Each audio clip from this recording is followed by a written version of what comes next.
Hello students, welcome to the PND coaching classes learn easily and smartly. तो आज हम देखने वाले हैं क्वेश्चन जिसमें बोला गया है explain the nature of the covalent bond using the bond formation in CH3Cl। यानी कि यहाँ पे जो CH3Cl बन रहा है इनके बीच में जो कोवेलेंट बॉन्ड बनने वाले हैं तो किस तरीके से बनने वाले हैं, क्या बॉन्ड का फॉर्मेशन होगा, हमको सिंपली वही समझाना है। तो इसके लिए स्टूडेंट्स मैंने आपको इलेक्ट्रॉन डॉट स्ट्रक्चर पढ़ाया हुआ था कि उसके लिए क्या करते हैं, सबसे पहले वहां पे जितने भी एटम्स हैं उनके एटॉमिक नंबर लिखे जाते हैं एंड उसके बेस पे इलेक्ट्रॉनिक कन्फिगरेशन किया जाता है। ओके, तो चलिए यहाँ पे देखते हैं क्या क्या कंपाउंड है, क्या क्या एटम्स है। एक कार्बन है, देन हाइड्रोजन है एंड क्लोरीन है। इनके लेफ्ट साइड पे हम इनके एटॉमिक नंबर लिखते हैं तो ये होता है 6, राइट। हाइड्रोजन होता है 1 एटॉमिक नंबर एंड क्लोरीन का होता है 17।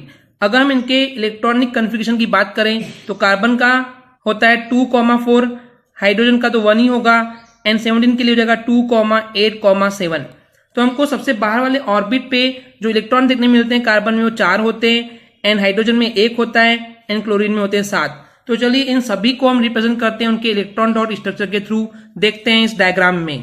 तो जैसे कि हम यहाँ देख रहे हैं कि कार्बन के पास जो है 4 इलेक्ट्रॉन है तो यहाँ 4 डॉट बनाए गए उसके चारों तरफ, राइट। हाइड्रोजन जो है यहाँ पे 3 है एंड सभी के पास एक एक इलेक्ट्रॉन दिख रहा है। आप चाहे तो क्रॉस अच्छे से भी बना सकते हैं, यहाँ पे स्टार बनाया हुआ है, आप जैसे चाहें वैसे अलग तरीके से रिप्रेजेंट कर सकते हैं। क्लोरीन के लिए यहाँ पे सबसे आउटर मोस्ट पे 7 इलेक्ट्रॉन है तो आपको दिख रहा है कि 1, 2, 3, 4, 5, 6 एंड 7 इलेक्ट्रॉन है एंड इस तरीके से कोवेलेंट बॉन्ड आपस में इलेक्ट्रॉन की शेयरिंग करने से बन जाते हैं। ओके स्टूडेंट्स, तो यहाँ पे आप कंक्लूजन पार्ट ये लिख सकते हैं कि कार्बन की जो वैलेंसी होती है वो 4 इलेक्ट्रॉन की होती है। इस वजह से ये कार्बन जो है 3 हाइड्रोजन के साथ उनके एक एक इलेक्ट्रॉन को लेकर के कोवेलेंट बॉन्ड बनाता है एंड जो क्लोरीन है वो अपना 1 इलेक्ट्रॉन शेयर करता है इस कार्बन के साथ। ओके, तो इस तरीके से कार्बन एंड हाइड्रोजन के बीच में सिंगल बॉन्ड बनता है एंड क्लोरीन एंड कार्बन के बीच में भी सिंगल बॉन्ड बनता है जिसको हम कोवेलेंट बॉन्ड बोलते हैं। ओके स्टूडेंट्स, अब स्टूडेंट्स एक यहाँ पे इन डेप्थ चीज में ये बताना चाहूंगा, क्या आपको लग रहा है कि जो कार्बन एंड हाइड्रोजन के बीच में जो बॉन्ड है एंड कार्बन एंड क्लोरीन के बीच में जो बॉन्ड है क्या वो सिमिलर बॉन्ड होंगे?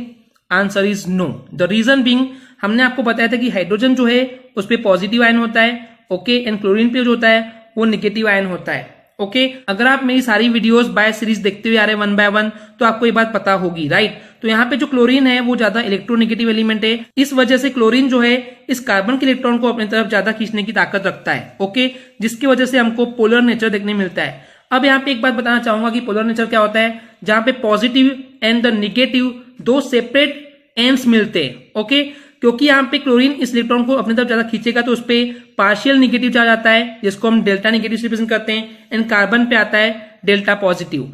इसको आपको इतना इन डेप्थ समझने की जरूरत नहीं है, बस आपको इतना पता होना चाहिए जिसपे निगेटिव चार्ज होता है यानी कि उसको हम बोलते हैं इलेक्ट्रोनेगेटिव एलिमेंट है, तो वो इलेक्ट्रॉन को ज्यादा अपनी तरफ खींचने की ताकत रखता है। Okay students, I hope clear हो गया होगा। अगर आपको हमारी वीडियो से कुछ भी सीखने मिला या नॉलेज मिला तो प्लीज हमारे चैनल को सब्सक्राइब कीजिए एंड वीडियो को लाइक जरूर करें। आज के लिए इतना ही, थैंक यू।